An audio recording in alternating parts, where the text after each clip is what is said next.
السلام علیکم پیارے دوستو آج کی اس ویڈیو میں آپ کو رمضان المبارک کے بابرکت مہینے کے بارے میں بتاؤں گا کہ یہ مبارک مہینہ 2021 میں کس ماہ کی کس طریقے سے شروع ہوگا۔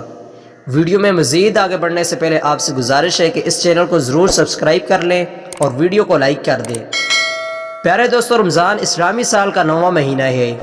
یہ مہینہ نہایت بابرکت اور عظمت کا مہینہ ہے۔ یہی وجہ ہے کہ رمضان میں کی گئی عبادت کا ثواب 70 گنا بڑھا کر ملتا ہے۔ دوستو، اب بات کرتے ہیں کہ رمضان المبارک 1442 کا چاند 2021 میں کب نظر آئے گا۔ دوستو، رمضان کا چاند 12 اپریل 2021 بروز پیر کے دن انشاءاللہ نظر آنے کی امید ہے۔ دوستو، یہ ویڈیو چونکہ ہم 20 دن پہلے بنا رہے ہیں، جو تاریخ میں 1-2 دن کا فرق ہو سکتا ہے، لیکن اپریل ہی کا ہوگا، وہ تاریخ 12 یا 13 ہو سکتی ہے۔ دوستو، رمضان کا مہینہ ہمیں فرض نمازوں کے علاوہ تلاوت قرآن مجید، ذکر و تسبیح، نوافل، توبہ و استغفار اور تزکیہ نفس کی فکر جیسے مشاغل میں گزارنا چاہیے۔ دوستو، مزید اسی طرح کی ویڈیوز کے لیے ہمارا چینل سبسکرائب کر لیں۔ Thanks for watching.